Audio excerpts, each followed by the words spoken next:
안녕하세요. 지구비밀 탐험에 오신 여러분을 환영합니다.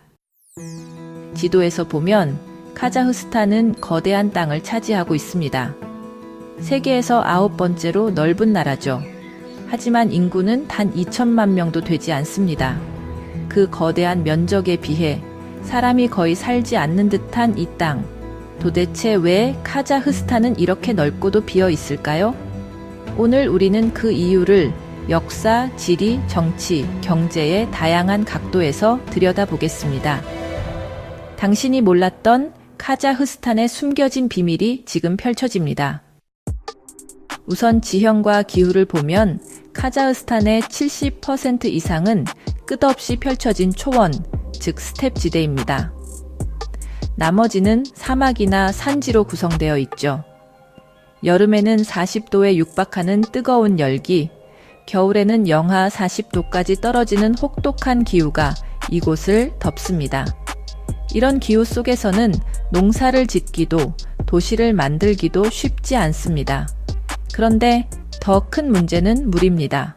많은 지역이 연간 강수량이 200mm도 되지 않는 건조 지역이기 때문에 식수와 농업용수 확보 자체가 어렵습니다. 결론적으로 이 땅은 넓지만 인류가 정착하기에는 너무나 불리한 조건을 가지고 있었던 것이죠. 사실 역사적으로 이 땅은 유목민의 나라였습니다. 카자흐족, 튀르크족, 몽골 제국의 후예들은 끝없이 이동하며 가축과 함께 살아왔죠. 이런 유목 문화는 도시를 만들지 않고 인구가 한 곳에 밀집하지 않는 생활 방식이었습니다. 그러나 19세기 말 러시아 제국이 이 지역을 점령하면서 일부 농업 식민지가 만들어졌습니다. 하지만 러시아는 유럽 쪽에 중심을 두었기 때문에 이 지역의 개발 우선순위는 나자 개발이 되지 않았습니다.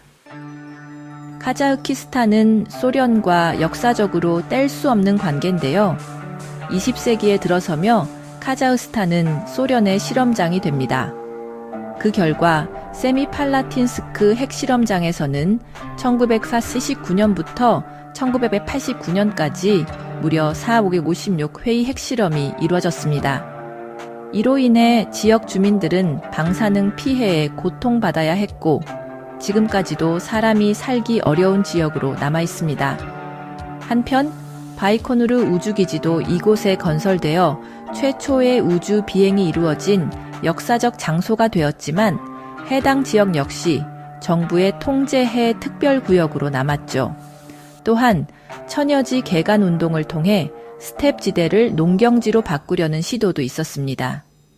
하지만 물 부족과 기후의 벽을 넘지 못하고 대다수 프로젝트는 실패로 끝났습니다. 아이러니하게도 카자흐스탄은 세계적인 자원 부국입니다. 석유 매장량 세계 12위, 우라늄 생산량 세계 1위, 천연가스 매장량도 상당하죠. 하지만 그 자원은 주로 대기업과 외국 자본에 의해 개발되고 있습니다. 그런 이유로 국민들에게 직접적으로 돌아오는 혜택은 미미하며 인프라가 부족한 시골 지역은 여전히 낙후된 상태입니다. 인구는 수도 아스타나나 알마티 같은 몇몇 대도시에 집중되고 있고 광활한 국토 대부분은 텅 비어 있습니다. 심지어 거대한 유령 도시 프로젝트들도 존재하죠. 도시 계획은 세웠지만 사람은 오지 않는 겁니다.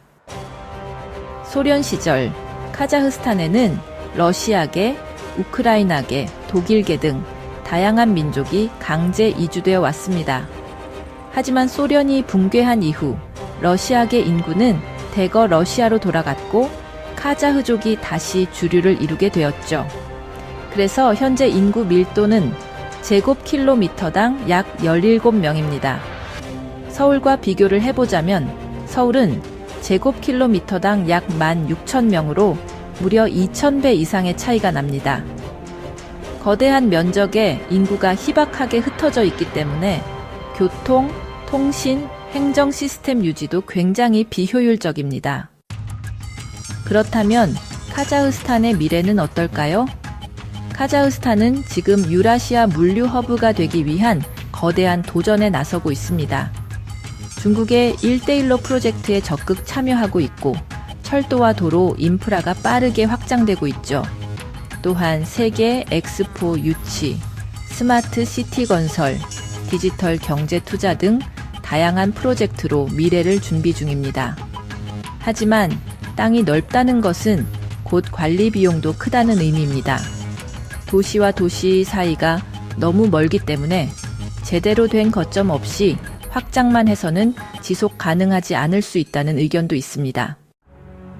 카자흐스탄은 넓고도 복잡한 나라입니다. 그 땅 위에는 자연의 위대함, 역사적 실험의 흔적, 그리고 잠재력이라는 세 가지 요소가 공존하고 있죠. 한편으로는 비어 있는 것처럼 보이지만 사실은 수천 년간 이어진 삶의 방식과 현대화의 충돌이 만들어낸 결과일 수도 있습니다. 여러분은 어떻게 생각하시나요? 그리고 이 땅의 미래는 어디로 향할까요? 재미있게 시청하셨다면 좋아요, 구독 부탁드립니다.